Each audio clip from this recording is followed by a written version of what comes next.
Oke, kita ketemu lagi di mata kuliah Teknik Radiografi 2 ya. Jadi kita akan belajar sedikit tentang prinsip tomografi dan ini akan menjadi dasar pencitraan yang berdasarkan prinsip-prinsip irisan ya. Prinsip-prinsip irisan baik 2 dimensi maupun 3 dimensi pada perkembangannya. Nah, ini adalah outline-nya. Jadi ada beberapa hal yang akan kita bahas dalam pertemuan kali ini. Yang pertama, kendala radiografi, definisi, sejarah, prinsip, sampai dengan beberapa istilah dalam tomografi ya. Dan nanti ada beberapa aplikasinya dalam pemeriksaan radiografi itu apa. Nah, ini adalah kendala radiografi. Mengapa sampai muncul tomografi itu sendiri? Jadi radiografi memiliki kendala karena pencitraannya hanya dalam satu sumbu ya, hanya satu sumbu atau satu proyeksi seperti ini ya. Jadi X-ray-nya misalkan proyeksinya hanya AP. Jadi ada beberapa, ketika memang objeknya ada beberapa organ yang satu garis lurus dengan X-ray tube ini, ketika diproyeksikan hanya dalam satu proyeksi saja, ini adalah AP misalkan, gambar radiografnya akan muncul seperti ini. Jadi tidak bisa membedakan. Kalau di sini kan gambarnya numpuk ya, jadi ada kotak, ada segitiga, ada lingkaran, ada titik juga di sini. Nah, artinya apa? Posisi ketinggian dari keempat objek ini itu di mana sih sebenarnya? Jadi kita tidak tahu posisinya. Padahal secara 3 dimensi kalau kita lihat di sini, posisi segitiga dengan titik yang ada patologinya misalkan ya ini ya. Jadi berada di tengah di antara lingkaran dan kotak. Sedangkan di radiograf muncul secara superimposisi, jadi superposisi ya gambarnya. Nah, ini menjadi kendala yang dikembangkan kemudian menjadi suatu prinsip tomografi. Nah, ini tomografi. Tomografi ini memang berasal dari 2 kata ya, tomos dan grafi. Tomos itu adalah irisan, grafi itu adalah gambaran. Jadi tomografi ini memang merupakan teknik radiografi yang memang secara khusus untuk memperlihatkan suatu gambaran organ atau jaringan berdasarkan suatu irisan. Jadi dia akan bentuknya berlapis-lapis ya. Jadi dari suatu organ atau tubuh tertentu dengan cara, prinsipnya ya, prinsip dasar tomografinya adalah dengan cara mengaburkan lapisan di sekitarnya, baik atas, bawah, kanan, atau kirinya. Nah, ini kalau tidak digambar, jadi tomografi itu hasil yang akan didapatkan adalah gambaran seperti slicing seperti ini, irisan-irisan. Kalau kita mengiris apel seperti ini, akan muncul gambarannya seperti siung-siung seperti ini. Oke, kemudian ini definisinya ya secara umum. Jadi pengaburan bayangan ya, pengaburan bayangan dengan cara memfokuskan hanya satu titik saja. Jadi itu prinsip tomografi. Sebelum itu berkembang ke arah nanti penggunaan tomografi di 2 dimensi, baik penggunaan pada gigi ya, misalkan pada panoramik, pada cepalometri, kemudian pada CT scan juga menggunakan prinsip dasar tomografi ya, irisan. Jadi dasarnya adalah pengaburan bayangan dulu, karena memang hanya satu objek tertentu pada titik sumbu yang akan dijadikan suatu gambaran yang fokus. Nah, nama lainnya ini ya, nama lainnya ada planigrafi, ada stratigrafi, laminografi, tomografi. Nah, planigrafi ini karena memang berdasarkan sumbu ya, jadi pencitraannya berdasarkan berbagai sumbu, makanya planning, grafi. Kemudian stratigrafi dikatakan stratigrafi karena bertingkat ya, berlapis-lapis, sama dengan lamino ya, lapisan.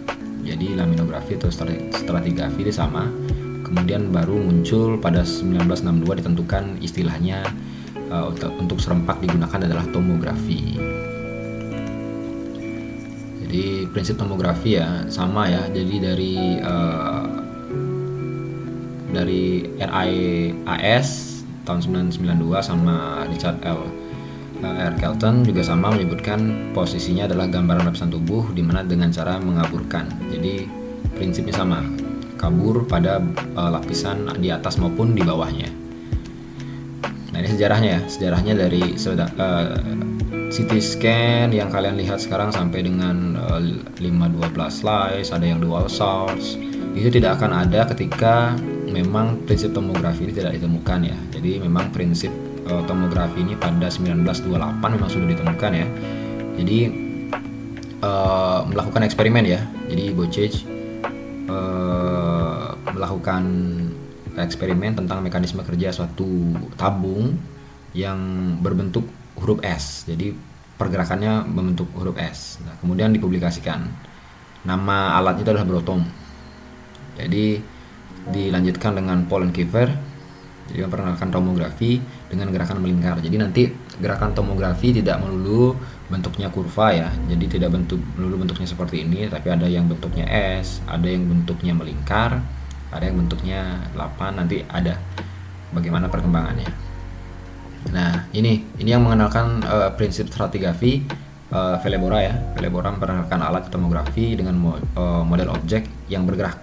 Jadi di sini objeknya yang bergerak. Kalau kita biasanya pada 1928 dan 29 ini objeknya diam tetapi alat yang bergerak. Di Velebora ini memperkenalkan prinsip tomografi yang sedikit berbeda, objeknya yang bergerak. Nah, ini akan disempurnakan nanti dengan penerapan alat komputer tomografi. Nah, ini 1933 sampai 1948 itu ada perkembangan ya, sampai muncul planigrafi. Kemudian dari Jepang juga mengaplikasikan teknik tomografi pada radioterapi ya. Jadi khususnya memang untuk menghasilkan dosis yang optimal dalam suatu kedalaman yang diinginkan saja. Nah, ini memang sudah dikembangkan sampai sekarang. Ada istilahnya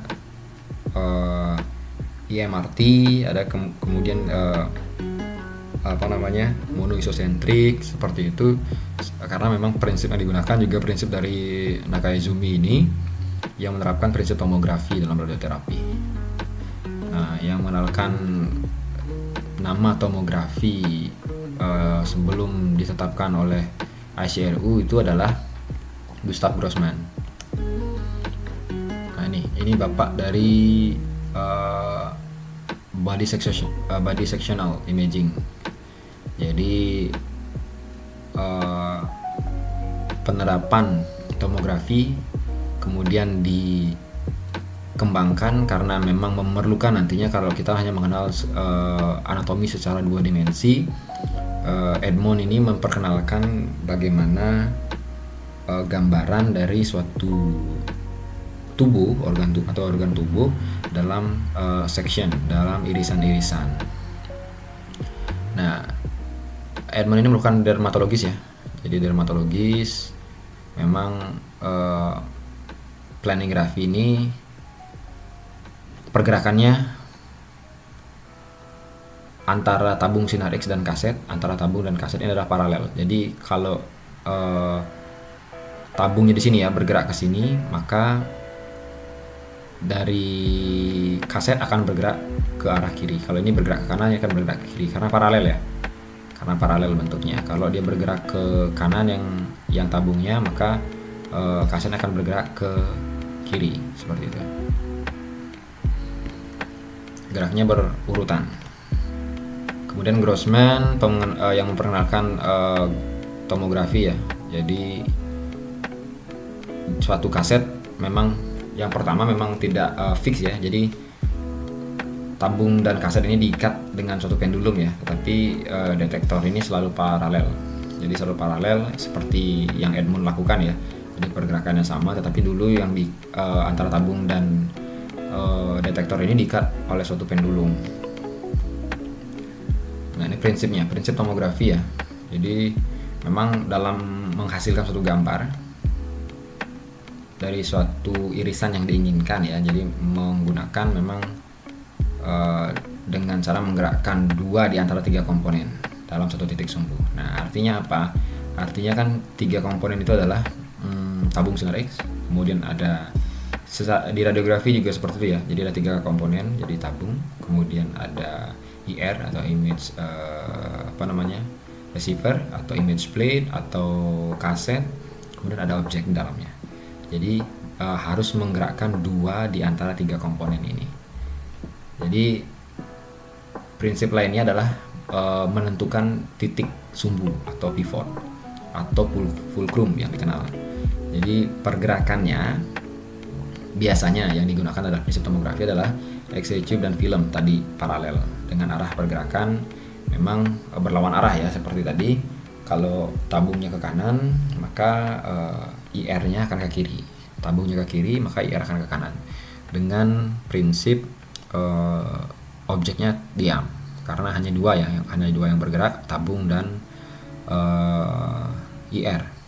Nah, gambaran struktur yang akan blur itu adalah gambaran yang ada di atas dan di bawah dari titik fulcrum yang dialami. Maka gambaran yang berada pada titik fulcrum atau pada titik sumbu akan menjadi fokus atau jelas ya. Nah, seperti ini. Misalkan ada suatu objek, ada 3 organ di sini, ada A, ada B, ada C. Kemudian dilakukan prinsip tomografi. Jadi tabungnya dilakukan X-ray exposure. Jadi selama pergerakan ini terjadi exposure ya. Selama pergerakan terjadi exposure, atau pada beberapa konvensional radiografi yang tidak bisa melakukan exposure dengan MAS yang lama, maka dilakukan 2 kali exposure. 2 kali exposure pada satu IR yang sama. Nah, ketika dilakukan exposure, objek yang berada pada atas atau di bawah akan berganti posisi, dimana memang hanya yang diam itu hanya yang berada pada titik fulcrum. Nah, titik sumbu ini adalah titik pertemuan antara 2 pergerakan tabung ya, 2 pergerakan tabung. Jadi yang tabung A arahnya seperti ini, yang tabung B arahnya seperti ini.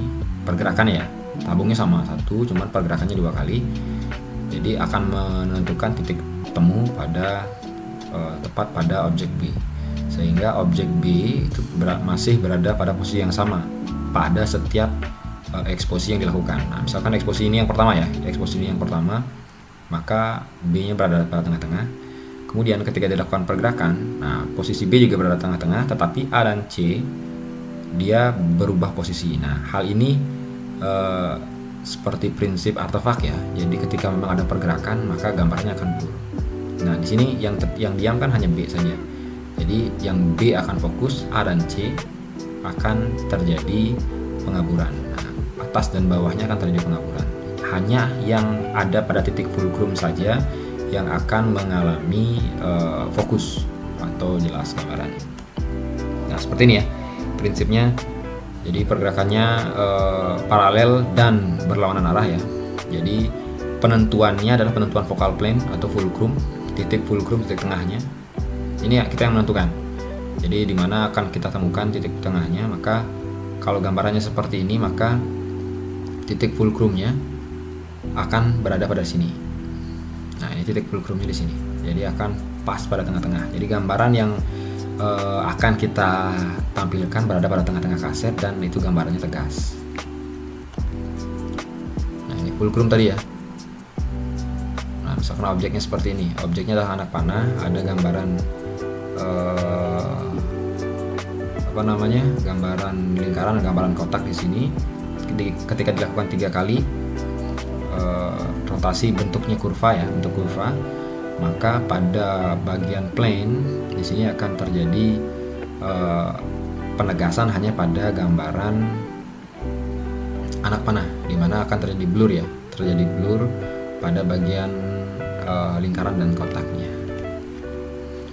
Nah, ini jadi posisi pasiennya hampir sama ya dengan pemeriksaan radiografi biasa, dan ini akan diterapkan juga pada pemeriksaan pada angiografi, pada CT scan, pada panoramik cephalometri, itu hampir sama, positioningnya hampir sama, cuman memang gambaran yang dihasilkan hanya fokus pada suatu titik tertentu saja. Nah, seperti ini. C berada pada tengah-tengah ya, ada A, B, C, D, E di sini di bawah. Maka yang gambaran yang akan fokus ketika kita menentukan titik fulcrum misalkan pada C, maka yang fokus hanyalah C saja. Jadi yang lain tidak akan tampak gambarannya. Nah, seperti itu. Akan blur dia gambarannya. Nah, ini komponen tomografi ya. Komponen tomografi memang hampir sama dengan X-ray radiografi yang 2 dimensi ya. Cuman yang membedakan ada 2 hal ini. Jadi titik penghubung, telescopic rod namanya, dan fulcrum. Jadi memang yang pertama, tiang penghubung ini memang fungsinya untuk menghubungkan antara tube dengan IR. Jadi memang dapat bergerak sewaktu-waktu ketika terjadi eksposi. Jadi movement ya. Jadi pergerakan ada perpindahan dari suatu kaset. Jadi ini juga menghubungkan fokus pada tabung sinar X. Di fulcrum merupakan titik gerak. Jadi kita bisa mengatur ketinggiannya memang. Jadi kayak titik fokus atau central point-nya pada radiografi konvensional, tetapi kita bisa atur atas ke bawah. Biasanya ke atas ke bawah untuk menentukan titik mana yang akan menjadi titik fokus kita dalam pemeriksaan. Yang lainnya sama ya, tabung sinar X, meja kontrol panel juga. Itu sama, pemeriksaannya hampir sama. Nah, tetapi kontrol panel pada tomografi memiliki kelebihan ya. Jadi pergerakan tabungnya bisa diatur. Ada yang linear, ada elips, sirkular, hiposikloidal, sama spiral. Jadi memang bisa juga menentukan besar kecilnya sudut pergerakan. Jadi yang kita tentukan ada dua ya, pergerakannya seperti apa, kemudian perpindahan sudut dari satu tabung ke gerakan yang kedua atau ketiga, itu berapa besar sudutnya, itu bisa kita tentukan. Nah, ini sepertinya pesawatnya ya. Jadi pesawat yang konvensional ya. Jadi ini telescopic rod-nya. Telescopic rod, ini tabung, kemudian ini kasetnya. Nah, di sini ada pengaturan titik fulcrumnya. Jadi bermacam-macam ya jenisnya sebenarnya. Nah, beda dengan ini tabungnya, kemudian ini attachmentnya, jadi untuk pergerakannya. Kemudian di sini ada fulcrum untuk menyesuaikan titik tengahnya, fokusnya. Nah, dia tidak pakai telescopic rod ya, karena memang dia sudah pakai bentuk yang lebih modern. Tapi buki attachmentnya di sebelah sini ya. Buki attachmentnya sebelah sini bisa kita melakukan pemasukan IR atau kaset di bawah dari table meja pasien ini. Nah, faktor eksposinya seperti ini. Jadi pada kontrol panel hampir sama ya. Jadi yang bisa ditentukan sudut, kemudian jenis tomonya. Ini on off-nya. Kemudian ini SID-nya, FFD-nya. Kemudian preparation-nya, ready atau tidak nih. Ini untuk preparation-nya. Kemudian ini kita bisa ngatur speed juga. Nah, jenis pergerakannya kita bisa atur. Seperti apa pergerakannya, kurva, apa pergerakannya linear atau bagaimana, apa bentuk 8 di sini ada. Nah, di sini ketinggiannya. Nah, ini ketinggian fulcrumnya yang bisa kita tentukan. Nah, ini ya fulcrumnya ya. Ini gambaran fulcrum yang bisa di-adjustable, yang bisa diatur, dan ini sudutnya. Nah, ini sudut, kemudian ini fulcrum yang kita bisa atur untuk menentukan titik fokus pada suatu pemeriksaan tomografi yang kita akan lakukan. Nah, ini bagian-bagiannya hampir sama ya, seperti tadi ya. Kemudian, nah ini untuk pergerakannya. Jadi elliptical, bentuknya elips, kemudian ada circular, bentuknya 360 derajat. Kemudian ada spiral dia kayak pair ya, kayak pair. Kemudian ada hiposikloidal, ada siklus, tetapi dia bentuknya triangle seperti ini. Nah, ini untuk peralatannya. Karena memang eksposurnya lama ya, jadi dari satu pergerakan ke pergerakan lain yang diperlukan, artinya perlu output yang konstan. Maka dengan output yang konstan sebenarnya kita bisa gunakan trifase juga, tetapi lebih bagus memang menggunakan high frequency ya, generator high frequency, sehingga output peak atau maksimum outputnya berada pada titik yang konstan. Kemudian biasanya menggunakan 500 mA ya, maksimal 500 mA dengan maksimal 150 kV. Kemudian ada penerapan auto exposure control atau AEC ya. Kemudian ada anatomical program, ini juga kalau memang disediakan, misalkan untuk kepala exposure-nya berapa, untuk tangan exposure berapa, untuk gigi berapa, ini ada, bisa ditentukan.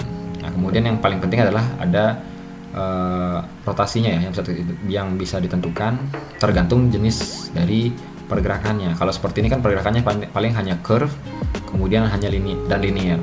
Tidak memungkinkan pergerakan seperti angka 8 atau hiposikloidal, nggak mungkin.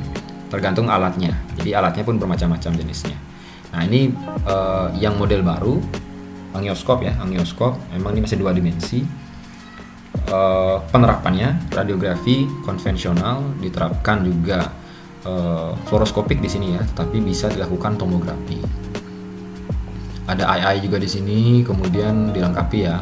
Jadi ini teleskop rod-nya seperti ini, kemudian tube-nya di sini. gambaran sudah digitalisasi ya, sudah menggunakan digital. Jadi gambarannya memang lebih bagus dan real time gambarannya. Karena memang ini fungsinya memang untuk pemeriksaan angiografi ya, angiografi pembuluh darah yang memang selalu terjadi pergerakan.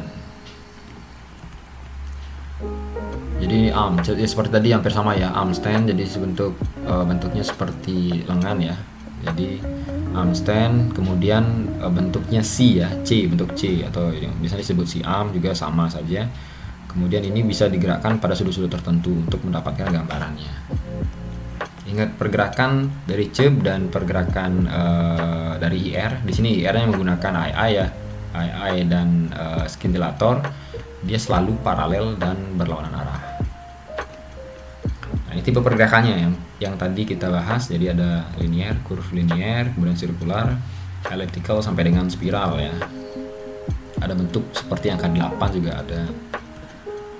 Oke, nah ini pergerakan linear movement itu jadi IR dan tabung ini secara sinkron ya bergeraknya.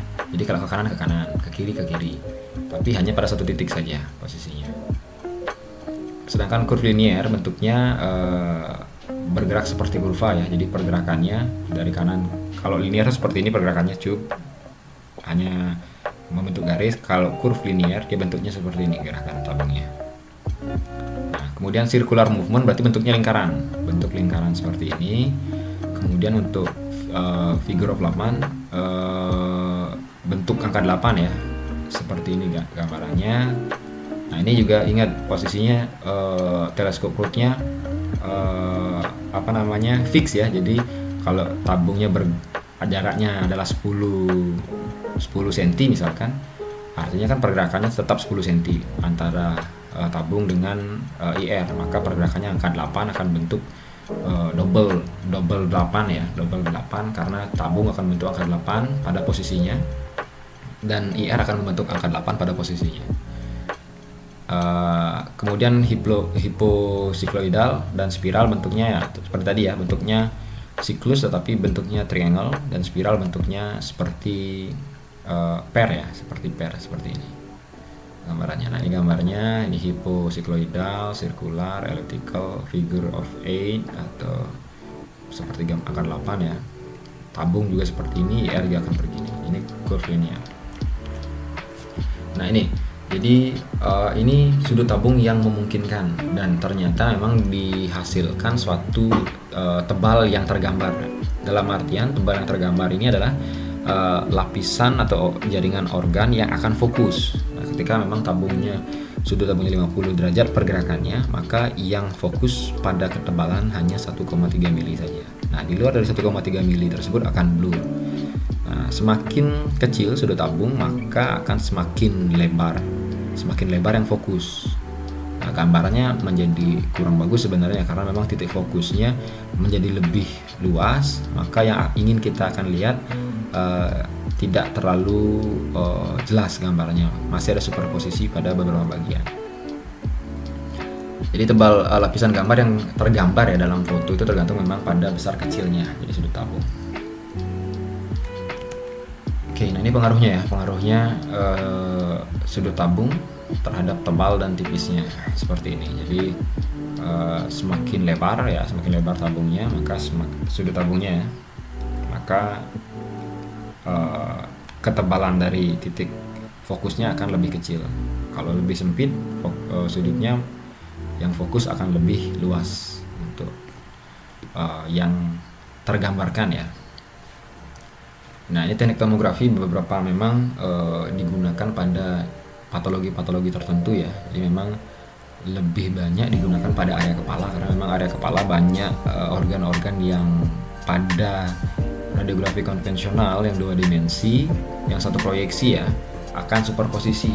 Nah, ketika misalkan pada gambaran dens pada laring, kemudian cervicothorakalis itu kan gambarannya cervicothorakalis artinya kan pada gambaran cervical dan torakal ya, pada posisi lateral apalagi ya, itu akan superposisi ya. Kemudian pada bagian TMJ juga akan terjadi superposisi, makanya di radiografi TMJ terjadi penyudutan ya, sehingga memang gambarannya akan terjadi elongasi dan distorsi ya, sehingga memang nanti dapat diterapkan teknik tomografi untuk mendapatkan hasil memang dengan ukuran yang sebenarnya, tetapi terjadi blur pada gambaran yang tidak kita inginkan fokusnya.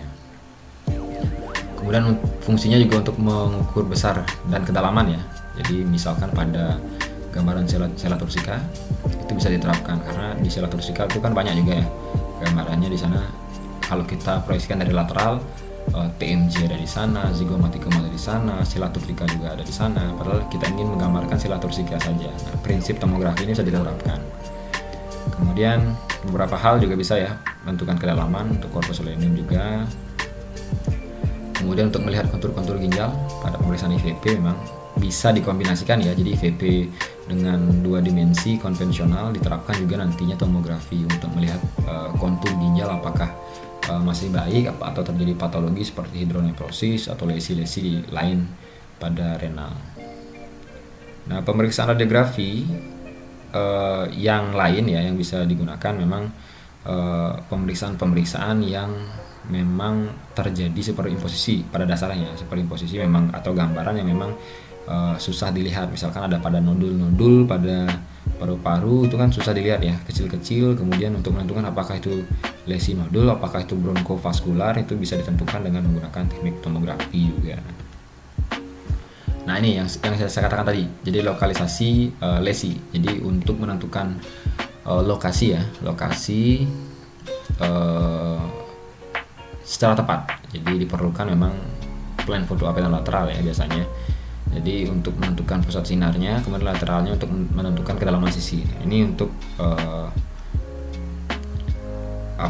untuk 2 tomografi yang dilakukan biasanya. Jadi dilakukan berarti 90 derajat ya sebenarnya.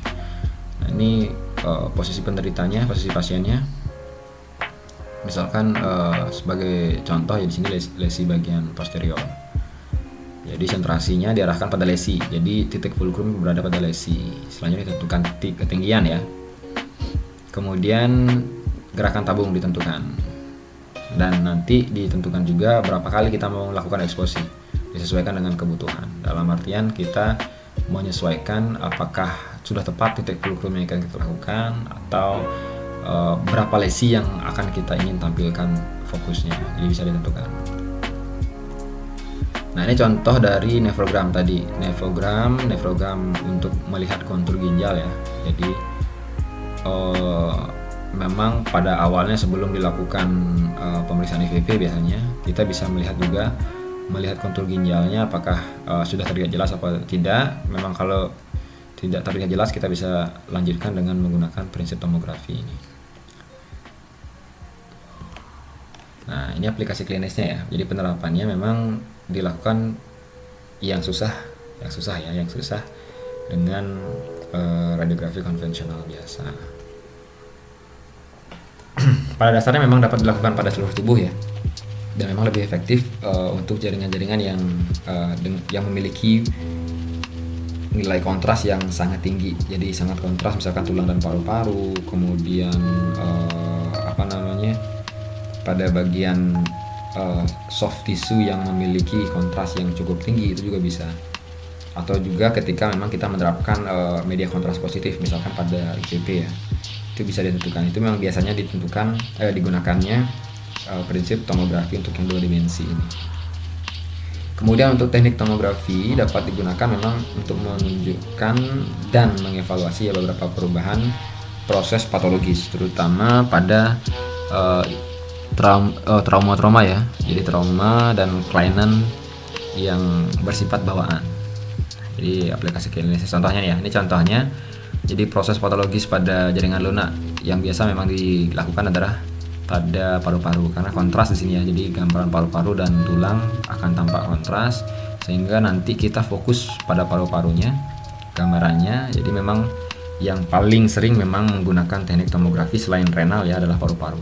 Jadi untuk melihat suatu proses keganasan atau tumor jejunal atau ganas itu bisa ditentukan dengan menggunakan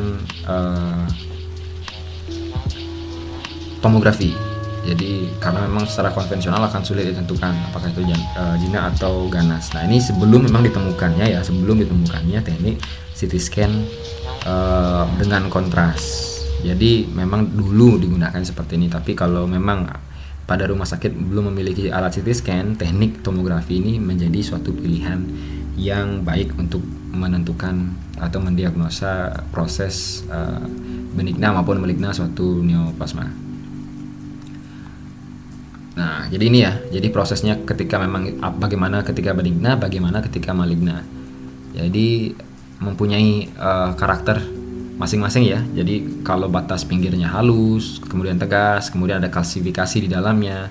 Nah, itu memang proses umumnya adalah proses umum granuloma ya, memang jinak dan terjadi infeksi kronis yang telah sembuh biasanya karena dihasilkan kalsifikasi. Kalsifikasi ini adalah suatu suatu tanda bahwa telah terjadi proses infeksi tetapi sudah sembuh kalsifikasi ya.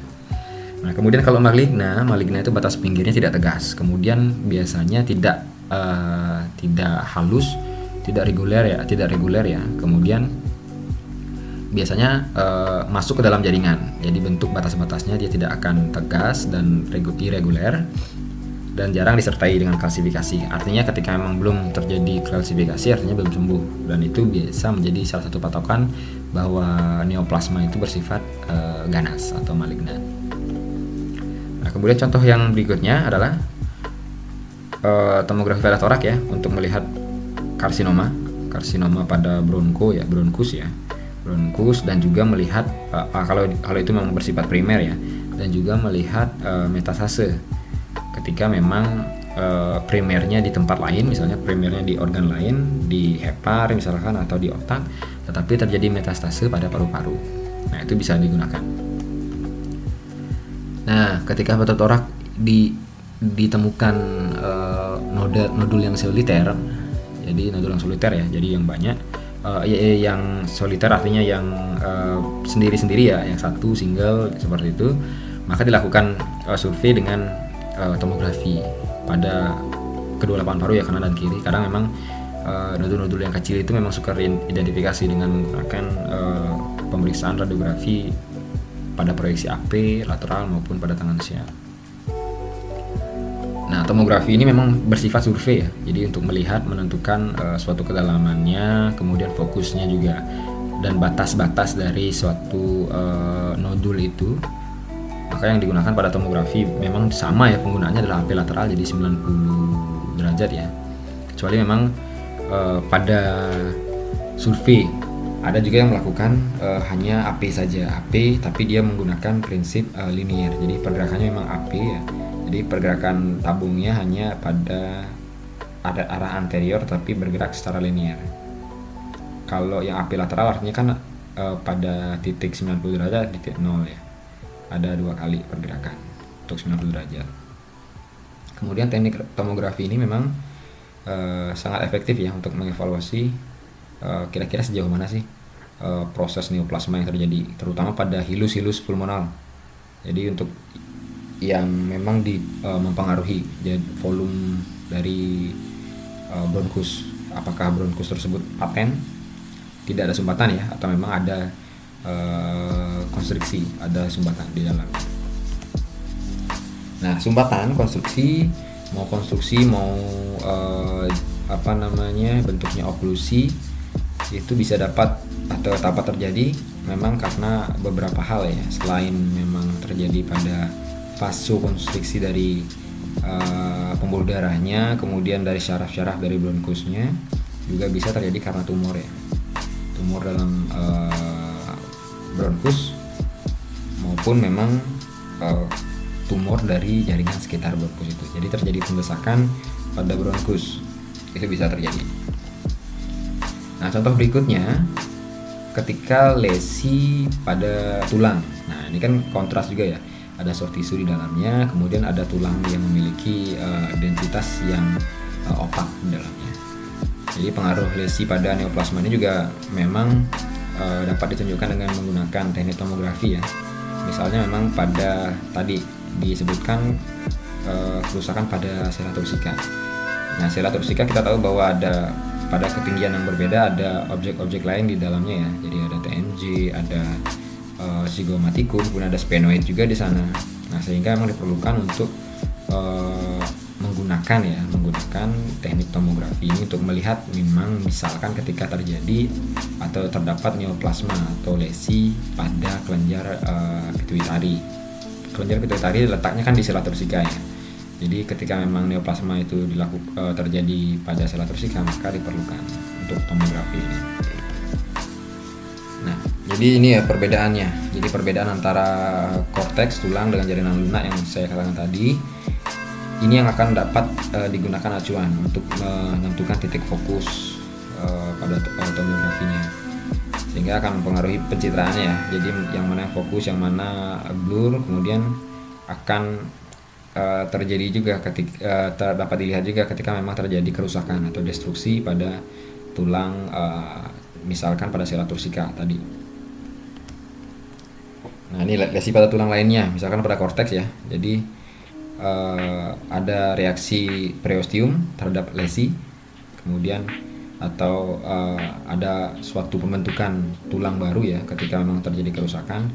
Jadi akan dapat ditentukan dengan tomografi ini batas-batas daerah dari tulang yang normal dan tulang yang telah mengalami kerusakan.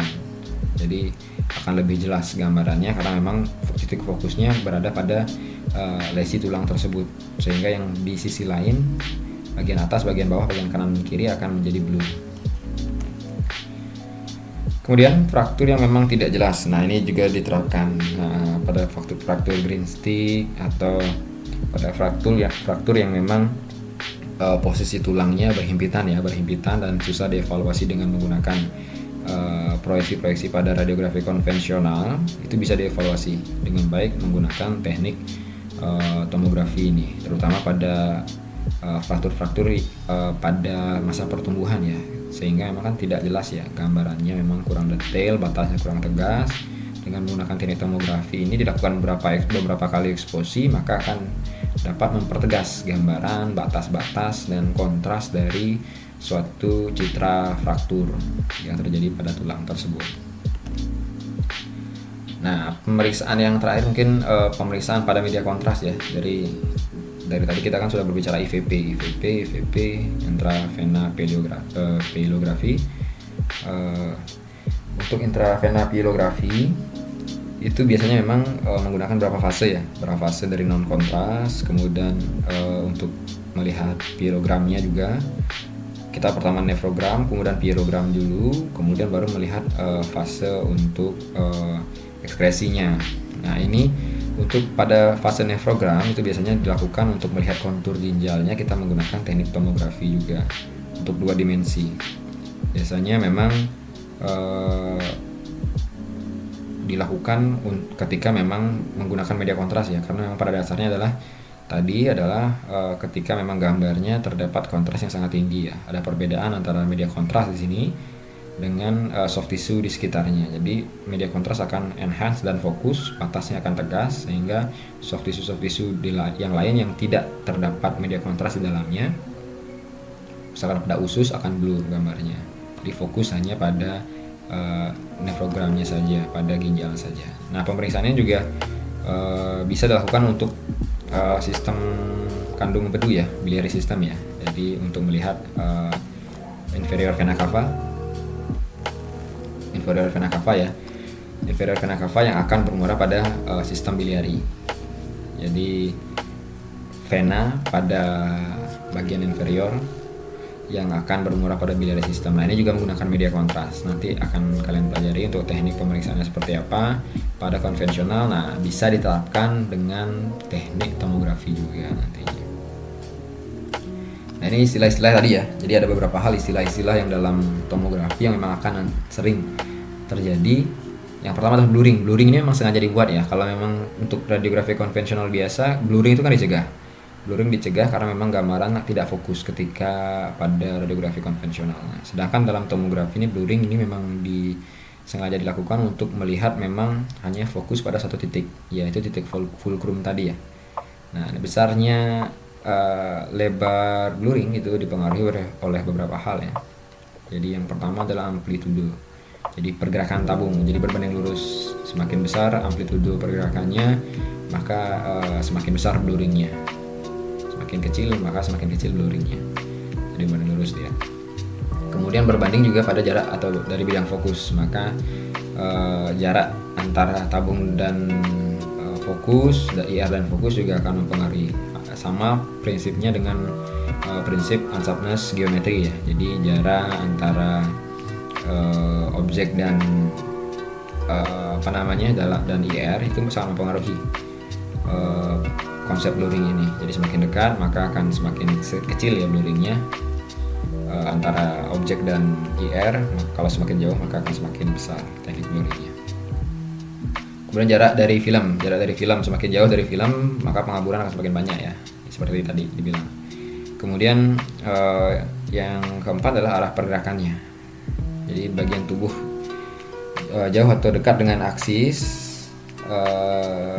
itu akan berpengaruh pada blurring ini. Dimana ketika memang aksis longitudinal pada arah yang sama dengan pergerakan tabung itu tidak akan mengalami suatu kekaburan yang longitudinal ya, yang searah. Misalnya ini tabung, kemudian tabung, ini objek, ini IR. Nah, yang longitudinal, yang segaris dengan arah tabung itu tidak akan terjadi kaburan.